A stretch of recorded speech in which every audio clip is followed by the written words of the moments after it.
نحمده ونصلي على رسوله الكريم أما بعد فقد قال الله تبارك وتعالى في القرآن المجيد أعوذ بالله من الشيطان الرجيم بسم الله الرحمن الرحيم ذلك الكتاب لا ريب فيه هدى للمتقين وقال النبي صلى الله عليه وسلم خيركم ما تعلم القرآن وعلمه الہی رونق اسلام کے سامان پیدا کر، الہی رونق اسلام کے سامان پیدا کر، دلوں میں مومنوں کے الفت قرآن پیدا کر۔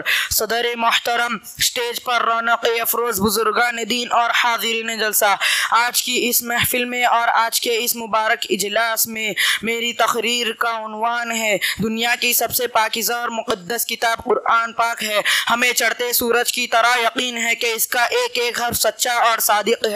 وہ قرآن پاک جس کی زبان مقدس، بیان مقدس اور جو فصاحت و بلاغت کا ٹھاٹے مارتا سمندر ہے، جس کے متعلق ارشاد ربانی ہے۔ قرآن وہ کتاب ہے جس کے صادق اور برحق ہونے میں کوئی شک و شبہ نہیں، اور جس کے بارے میں محسن انسانیت حضور پاک صلی اللہ علیہ وسلم نے ارشاد فرمایا کہ تم میں سب سے بہتر وہ شخص ہے جو قرآن کو سیکھے اور سکھائے۔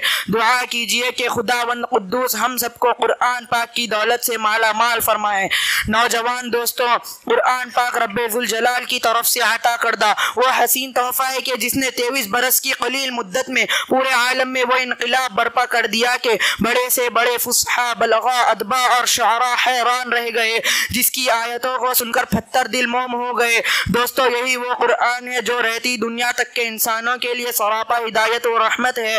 یہی وہ قرآن ہے جس نے رسول کی رسالت کو اعزاز بخشا۔ یہی وہ قرآن ہے جس نے مردہ قلوب کو تازگی بخشی۔ ہاں، یہ وہی قرآن ہے جس کی برکت سے جنات و شیاطین کا آسمانوں پر جانا بند ہوا۔ یہی وہ قرآن ہے جس کی برکت سے عزت و رفعت کے شامیانے گڑ گئے۔ یہی وہ قرآن ہے جس کی بدولت محبوب حقیقی رضا نصیب ہوتی ہے۔ یہی وہ قرآن ہے جو سچائی اور امانت داری کی تعلیم دیتا ہے۔ یہی وہ قرآن ہے جس کی بدولت عمر فاروق رضی اللہ عنہ کو ایمان نصیب ہوا۔ یہی وہ قرآن ہے جس کی نظیر پیش کرنے سے ساری دنیا عاجز و قاصر رہی۔ یہی وہ قرآن ہے جس کا مثل پیش کرنے سے عرب کے فصیح و بلیغ زبان دانی کا دعویٰ کرنے والوں نے گھٹنے ٹیک دیے۔ یہی وہ قرآن ہے جس نے ضلالت و گمراہی کی دلدل میں پھنسی ہوئی انسانیت کو رشد و ہدایت کا پیغام سنایا۔ یہی وہ قرآن ہے جس کی حفاظت کا وعدہ خود خالق کائنات نے فرمایا۔ یہی وہ قرآن ہے جس کی تلاوت میں دلوں کے واسطے فرحت و بشاشت کا سامان ہے۔ یہی وہ قرآن ہے جس نے ذہنی قوتوں کو جلا بخشا۔ یہی وہ قرآن ہے جس کی برکت سے اجڑے چمن میں پہاڑ پیدا ہوئے۔ محترم حضرات، آج کے اس نازک دور میں حفظ کلام پاک کو فضول سمجھا جاتا ہے۔ اس کے الفاظ رٹنے کو حماقت بتلایا جاتا ہے۔ کہا جاتا ہے کہ اس کا رٹنا اور بے سمجھے پڑھنا بے سود ہے۔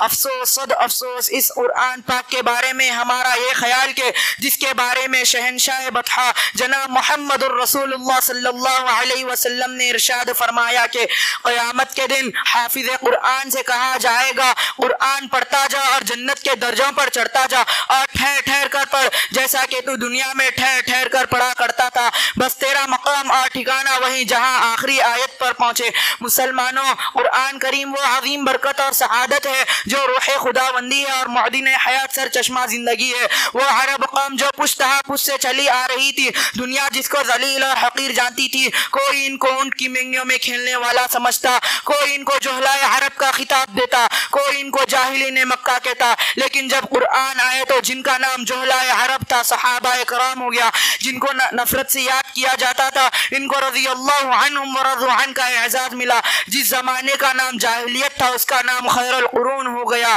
وہ مردہ قوم جو کروٹ نہیں لے سکتی تھی، طاقت و قوت سے ایسی لیس ہو گئی کہ جس نے قیصر و کسریٰ کا غرور خاک میں ملا دیا، بڑی بڑی سلطنتوں اور حکومتوں کا تختہ الٹ دیا۔ محترم حضرات، اگر ہم ماضی کی طرح حال و مستقبل کو روشن اور تابناک بنانا چاہتے ہیں تو قرآن پاک سے وابستہ ہونا ہوگا، اسے سینے سے لگانا ہوگا۔ اگر ہم چاہتے ہیں کہ دنیا کے ساتھ ہماری آخرت بھی سنور جائے تو اس کی تعلیمات پر عمل کرنا ہوگا۔ خدا نہ خواستہ آج ہم نے اپنے بچوں کو 2 پیسے کے لالچ میں دین سے دور رکھا اور ہماری نظر آخری نعمتوں کے بجائے دنیاوی ڈگریوں پر رہی تو یاد رکھے خدا کے یہاں جواب دینا ہوگا۔ اسی پر میں اپنی تقریر کو ختم کرتا ہوں۔ دعا کیجئے کہ اللہ تعالیٰ تمام مسلمانوں کو قرآن سیکھنے، سکھانے اور اس پر عمل کرنے کی توفیق نصیب فرمائے، آمین۔